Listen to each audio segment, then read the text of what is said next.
Janet Mock is the New York Times bestselling author of Surpassing Certainty and Redefining Realness.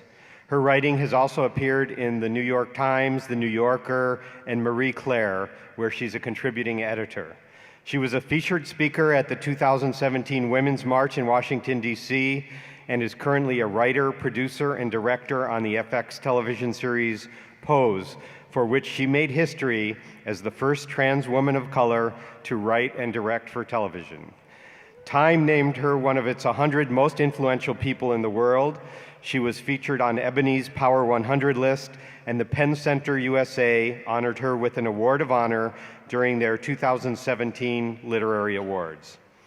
A native of Honolulu, Ms. Mock earned her bachelor's degree in fashion design and merchandising right here at the University of Hawaiʻi at Manoa, and her master's in journalism from New York University. Please join me in welcoming Ms. Janet Mock.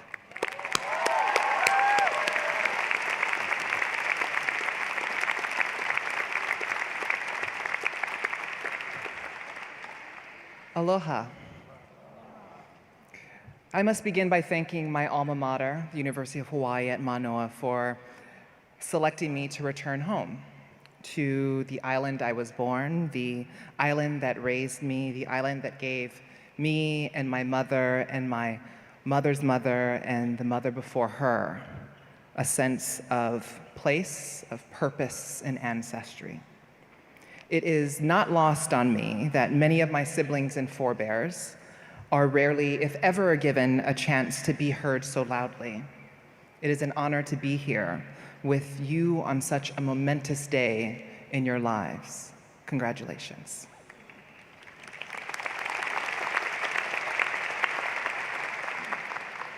And as I stand here on this stage as a Black and Native Hawaiian trans woman, I know I am only standing here because of the work of those who put their lives and bodies on the line to fight for self-determination and the elimination of forces that impede our collective liberation.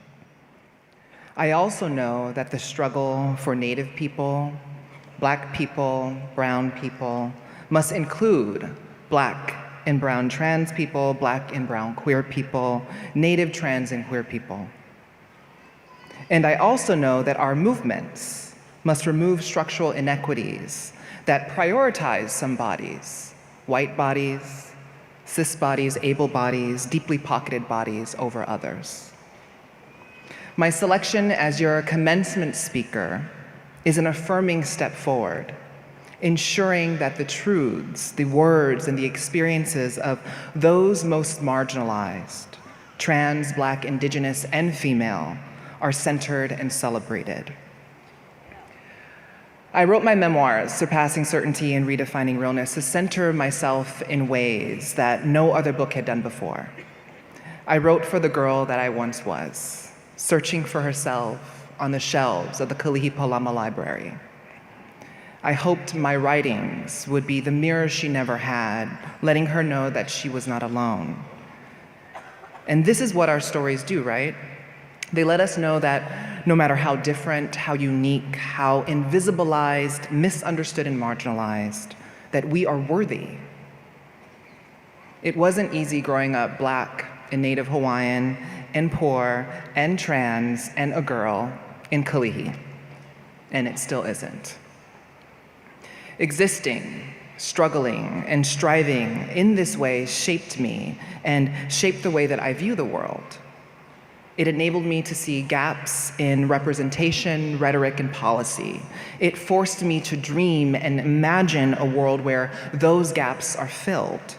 It emboldened me to create work where girls like us are no longer disposable but centered. It is why the act of sitting alone with your thoughts and the courage to record what you know to be true is revolutionary.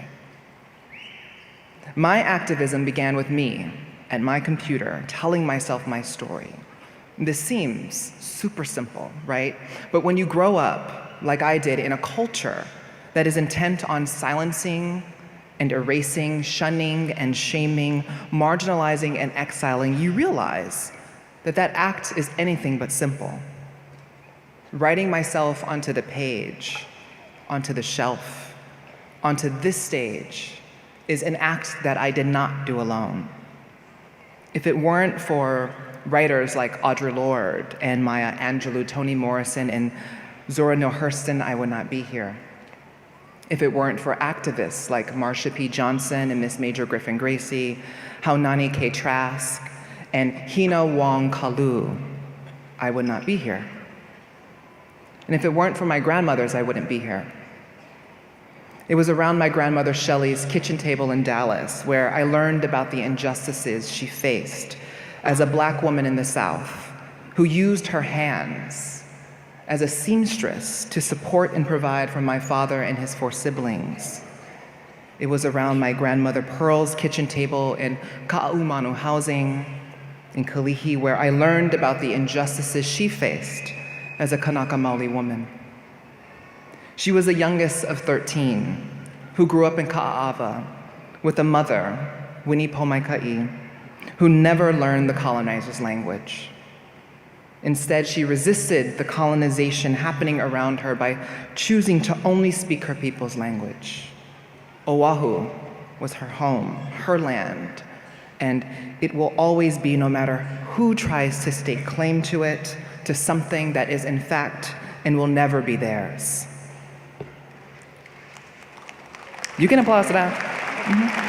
It's okay.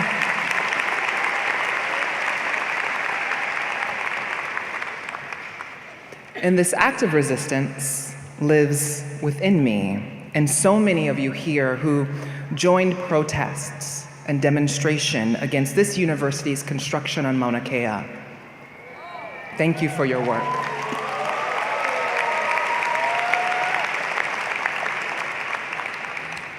These women taught me to be unapologetic and unafraid, to speak myself and my people into existence and power.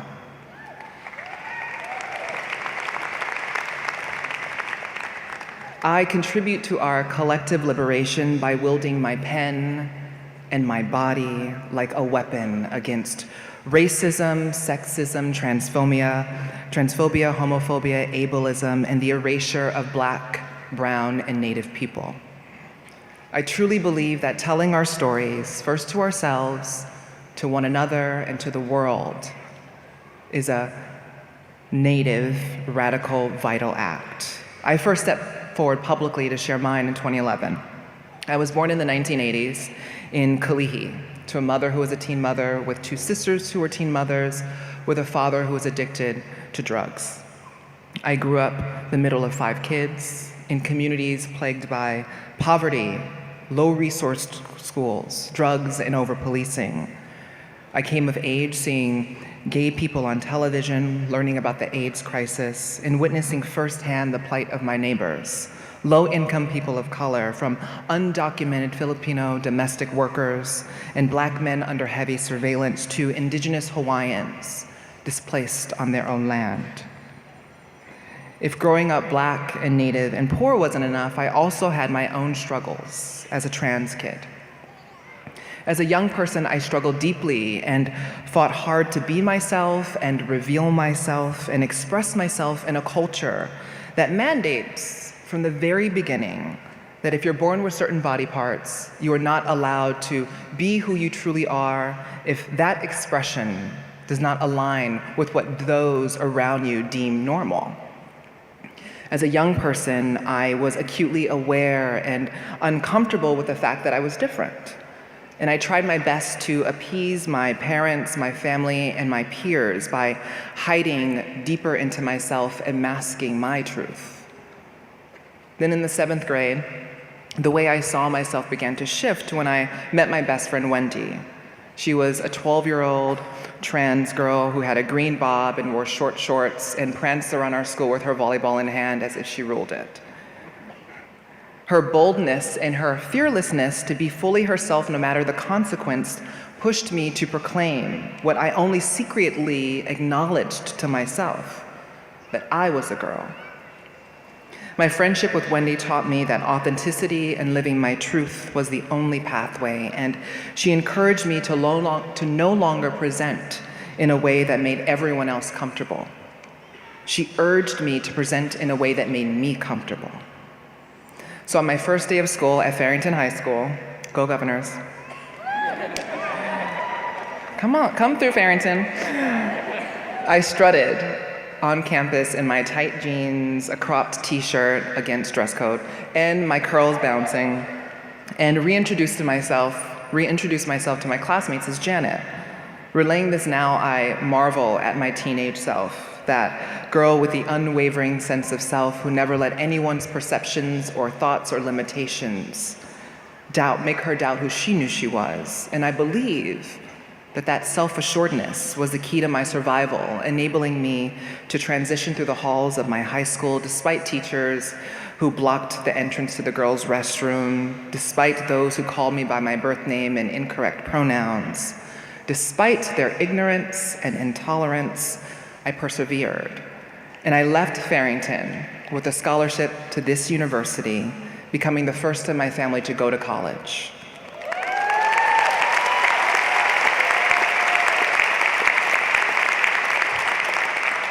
I entered the University of Hawaiʻi weeks before September 11th, and my peers were deployed to Iraq and Afghanistan, and we later experienced upon graduation the Great Recession, just as we took on tens of thousands in student loan debt.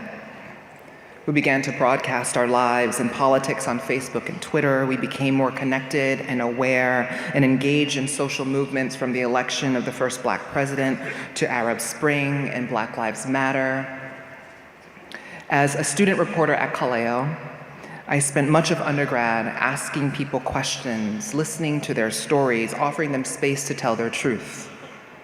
I learned that we all want to be heard, and we all yearn to be seen for who we really are, no matter our path. This is a universal truth. Telling our stories allows us to connect with one another, and more importantly, it allows us to connect with ourselves. I knew that telling stories was what I wanted to do with my life, so I moved to New York after graduation for graduate school without family resources or a backup plan. I borrowed $50,000 in student loans to get my master's in journalism at NYU. I just paid that off. Praise the Lord.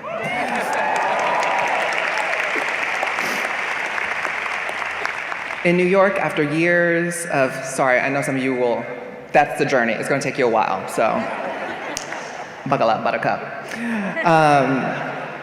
After years of standing out in Hawaii, in New York I made the decision to keep the fact that I was trans to myself, and it was liberating to be seen as another girl in the crowd, another 22-year-old discovering who I was. It was the first time in my life when I was free to just be me without people whispering about me, without my transness leading the way for me. And with that privilege, the privilege of normalcy, I gained access. I was let in. I learned about writing from our nation's best journalists. I got internships at magazines I had read in my bed growing up. I earned my master's, and I became an editor at People magazine. I swore that I was a second coming of Carrie Bradshaw. And this was the dream, right? This was the American dream. I was someone who came from nothing, someone who made something out of nothing. I became someone. But I was fearful about proclaiming publicly a part of my identity that was heavily misunderstood and could lead me to further marginalization. I thought to myself at the time, who would want to attach themselves publicly to a group of people who are told that they're confused, who are told that they're an abomination, who are legally mandated not to use public restrooms or to serve in the military, who in more than 30 states, in these United States, can still be legally fired for being themselves, who, like hundreds of trans women of color around the globe, are killed annually for being themselves. I felt, and I learned, and I believed, and I internalized that I was less than. I felt that my voice maybe wasn't worth hearing, maybe I wasn't worth being seen because I saw no one like me on my TV or on bookshelves. But eventually, I came to a point where I realized that how people see me had nothing to do with me. It had to do with them, their limitations, their prejudice, their own ignorance. I also couldn't ignore the fact that my success was completely outside the norm for people who grew up like I did. I couldn't ignore the fact that there were girls and young women and people like myself who didn't have my privileges and access. Therefore, they could not access the same resources I benefited from. Many of my siblings are grappling with homelessness, joblessness, a lack of access to healthcare and education, and these interconnected issues often push them to underground economies that make them all the more vulnerable. These were the urgent, vital issues that pushed me to step forward with my experiences and begin challenging the way our stories are told. Choosing to tell my story emboldened me, giving me visibility and voice, allowing me to shift conversations about living at the intersections of gender, race, and class, conversations about how restrictive gender expressions and expectations oppress us all, conversations about the importance of representation.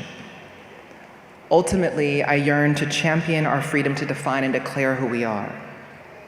Most important, I told my story because I yearn to tell my truth, to create the story that I didn't have growing up, and show girls growing up like I did that they were deserving and worthy.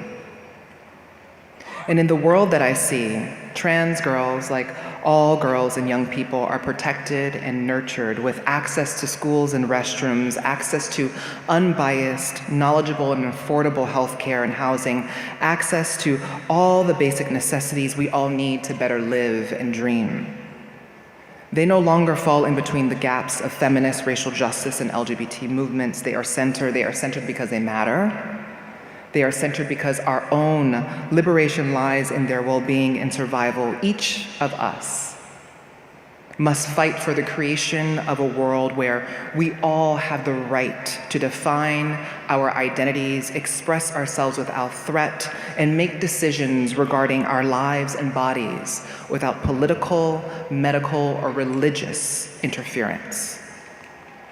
And we can only do this work together by realizing that our oppressions are not isolated, and our freedom is linked to one another's. We must be vigilant about being intentional, inclusive, and intersectional. We must center those who are underrepresented, who are often not heard, who are not in the room where decisions are made.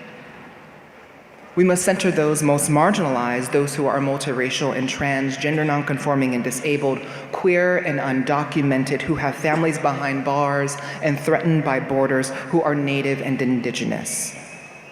And we do not center them solely for their benefit. We center the most marginalized because it's the only way that any of us will ever be free. Today, as you celebrate yourself and embark on the next chapter of your own learning and contributions, I charge you to extend beyond yourself and include my sisters and siblings in your work. I charge you to show up for one another and to use your voice and your access and your talents to ignite change in your communities. I charge you to be courageous and conscious as we struggle together and struggle with one another. And finally, I thank you all for this honor and gift of being seen and heard, and I accept this invitation on behalf of anyone holding on to their own story. Let this be a reminder that you are worthy of being seen and heard, respected and affirmed, and given access to every single space. Congratulations.